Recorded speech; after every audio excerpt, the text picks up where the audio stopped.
Hi, welcome back to my channel. Today we're going to talk about Rings of Power Season 2, Episode 6. I have my notes so things will go more smoothly and I won't ramble too long.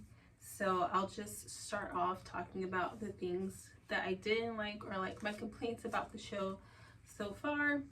And that way I won't have to end on that note. We can like end on the positive note, the things that I do like. So yeah. So the first thing I have written down is like the hobbits and the wizard storyline. I think they're all in Rune. That is like very uninteresting to me. And it's a shame too because they're not even supposed to be in this show because of the timing. I think we're in the second age and then they're not there until the third age. So yeah, I feel like the show is wasting a lot of time. They're not really even contributing anything to the main story, which I'll be honest, I don't even know what the main story would be. I'm reading Lord of the Rings, but I'm just on the Fellowship of the Ring, so I'm not too. And the Fellowship of the Ring takes place in the third age, so I'm not too familiar with what is supposed to be happening in the second age. So yeah. So I do have that Sauron is kind of uninteresting as well. Like his character is like the most uninteresting thing. I don't really care what he has going on with Celebrimbor, and honestly, the second they started doing things like out of order, and he stopped being Halbrand, I think him being Halbrand, even though everyone knew it was Sauron, I think that added a level of interest that's just not there this season now that he's Anatar. And Anatar was supposed to be like a level up from Halbrand, but the character, Halbrand as a character was more interesting than Anatar as a character. Anatar does not seem to be a master manipulator. Everyone around him just seems kind of not that smart, if that makes sense. And if you're like manipulating people that's not that smart, that's not really a flex.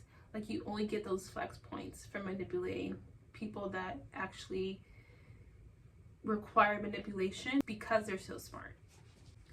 Adar is actually a more interesting character than Sauron.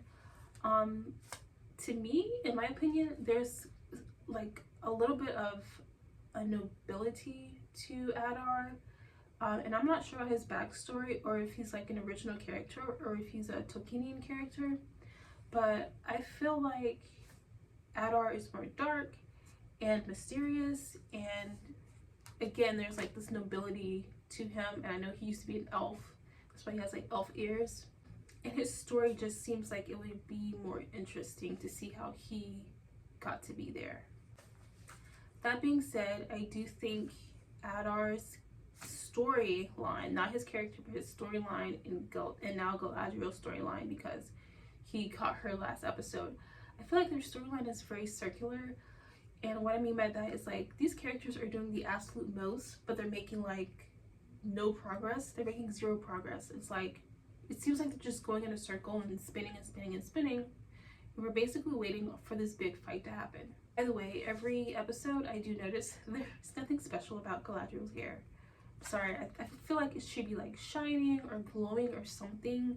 Like her hair is supposed to be like fantastic, and basically her hair is why the three Silmarils were made. And even Gimli like was prompted to ask for 3 strands of her hair, and I don't know, I just don't feel like her hair is giving what it's supposed to give. So getting back to like kind of Adar's storyline, I'm gonna be real honest, and I know I'm reading Tolkien and I watch Peter Jackson movies. I'm gonna be real honest.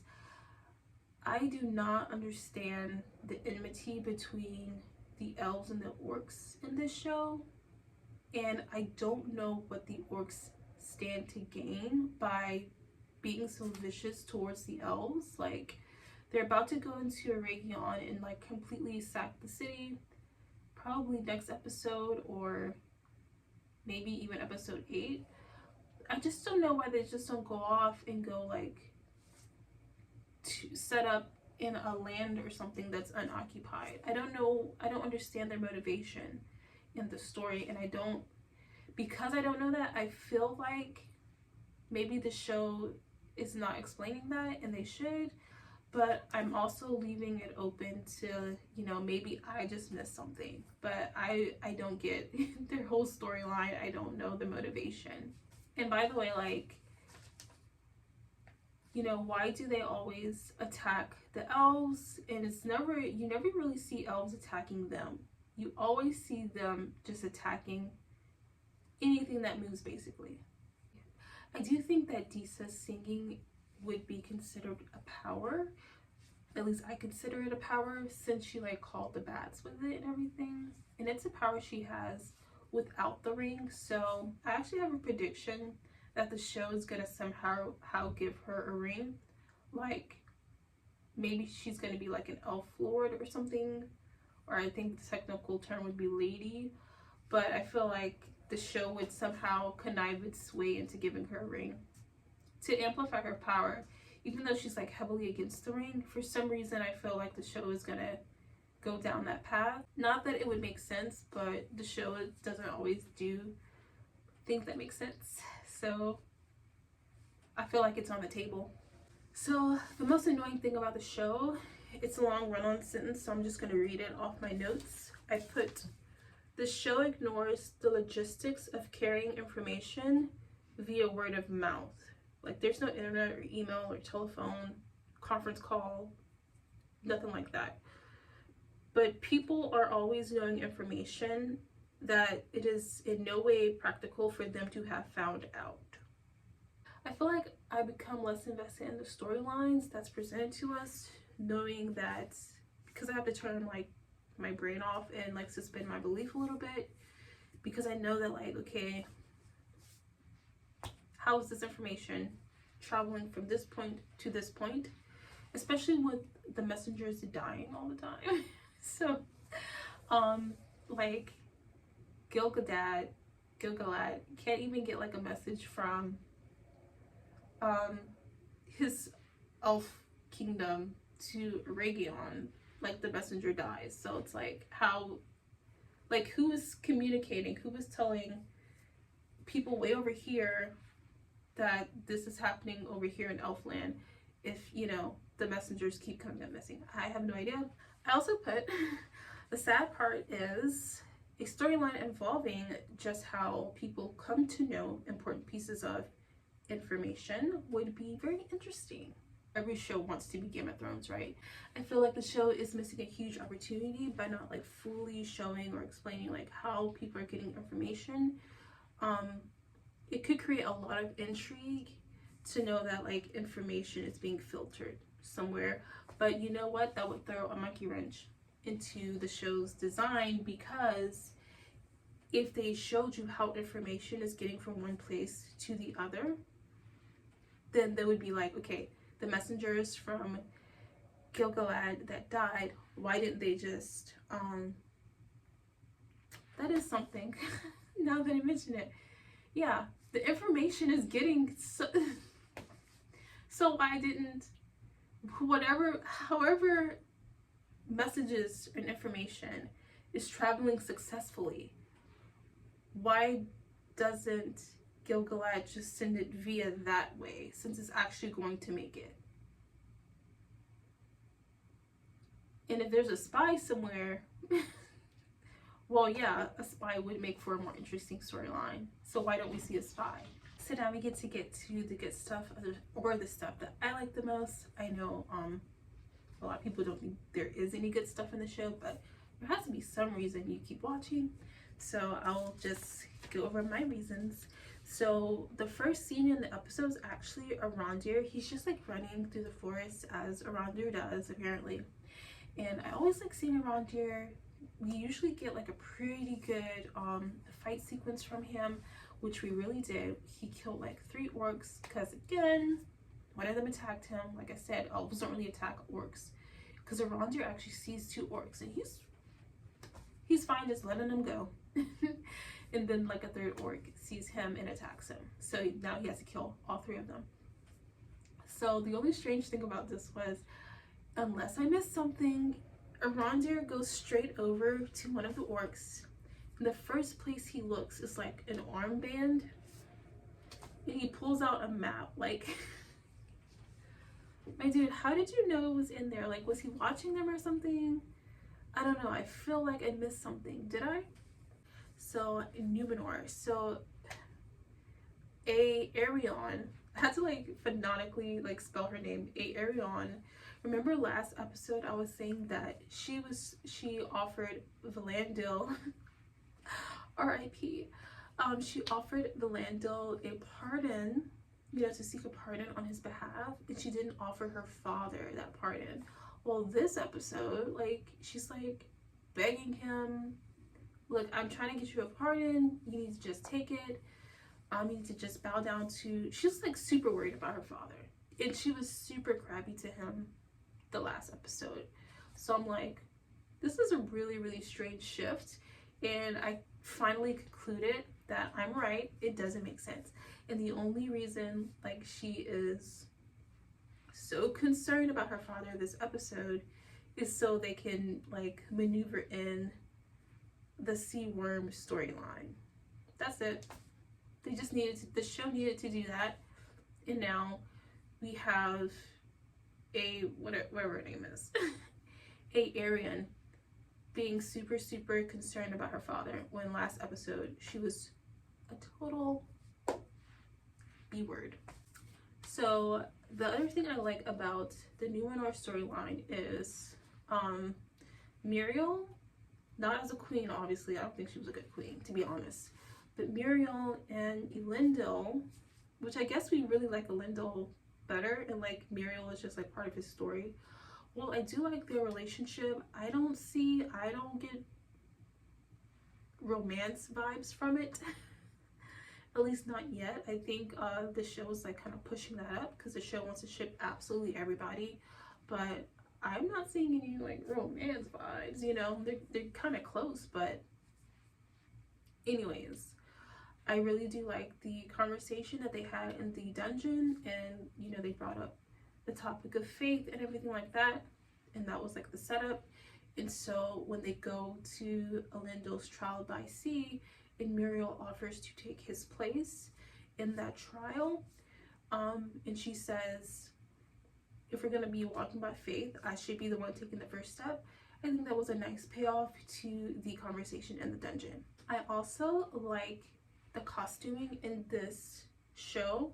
So in Numenor specifically, I really do like Muriel's look when they go to the trial by sea. I feel like it's very simple and pretty, and it was giving kind of Peter Jackson's Galadriel without being so glowy, if that makes any sense. And even like when she's dragged underwater, or she's in the water, and then that's beautiful in and of itself. And then she's dragged underwater, she's kind of suspended there by the sea worm's tentacle, like her hair's like doing this flowy thing. And then even when like the sea worm spits her back up onto the shore, like she's kind of laying there all styled, like strategically laying there on the rock. I like that. So I think the show did a good job presenting that. And I also like that they kept her her shoulder nets that she wears. She had those, I noticed, in the last episode, and those were like one thing that I did notice about her outfit. And so I'm glad that they kind of like carried it forward to this episode. So the last honorable mention I want to give to this episode, and I'm sorry to say, but I'm not particularly interested in what's going on with the dwarves, but I do want to show an appreciation for the storyline, because I think it's the best storyline in the show. I know the bar has not been set that high, but still, I think it's the most well put together storyline in the show. And we see a lot of familial struggles through this dwarf storyline. It's very human in that way, and it kind of reminds me, if I'm going to compare it to anything, it kind of reminds me of the like familial struggles that Boromir had with his father. I think I meant to say Faramir. I think it was, I'm trying to remember the Peter Jackson movies. I am reading The Lord of the Rings, Fellowship of the Ring, so I'm not on this part yet. But in one of the movies, I feel like Faramir said, "You wish it had been me that died instead of Boromir." So correct me if I'm wrong in the comments. I don't mind corrections, by the way.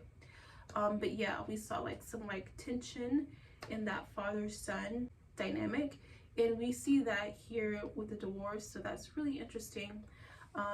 Jern also tries to take the ring from Jern, his father, the king, and it like blows him across the room, and that would answer a lot of questions if, I don't think Tolkien wrote it that way. I don't think Tolkien gave the ring that type of power to repel people, if I'm not mistaken. If I am, just comment below so I'm educated on that. But if he did, it would explain why I think it was Elrond and Círdan who didn't take the ring from Isildur. Because then they're like, well, Isildur took the ring instead of destroying it. And I'm like, I always think, why don't y'all just overpower him and go destroy the rings yourselves? So if the ring's like repelling people, it's trying to take it forcefully off of someone, then that would explain that. So for the preview for the next episode, it seemed like they were fighting. So I'm hoping the battle does in fact come in episode 7 and not in episode 8, because, you know, they put it on the trailer. So I'm kind of eager to see Elrond in full fight mode. I love his hair. Like, his hair is so good this season. The curls, I might be partial to curls, to be honest, because Valindil, R.I.P. my guy, his curls when he came out that water, when Kemen tried to drown him, yes, yeah, okay. And so Elrond, I love his curls. I love the fact that his hair kind of grew out a little bit, and he has, anyways, besides the point. Or is it? I don't know. Can't wait to see his fight scene. In the Peter Jackson's films, we got a cameo of him on the battlefield, but not really like a full-on fight. So I'm very eager to see that in the next episode, and I hope when Arondir pulled out the map, I hope it was telling him where the fight was going to be so he can hurry up and run and go and make it for the fight, because I want to see that too. Yeah, those are the two things I'm looking most forward to in season 2 episode 7. I'm gonna end the video here. Thank you so much for watching. I know there's people that are more knowledgeable about Tolkien, and their opinions probably matter a lot more than mine. So as always, thank you for taking a chance on my video.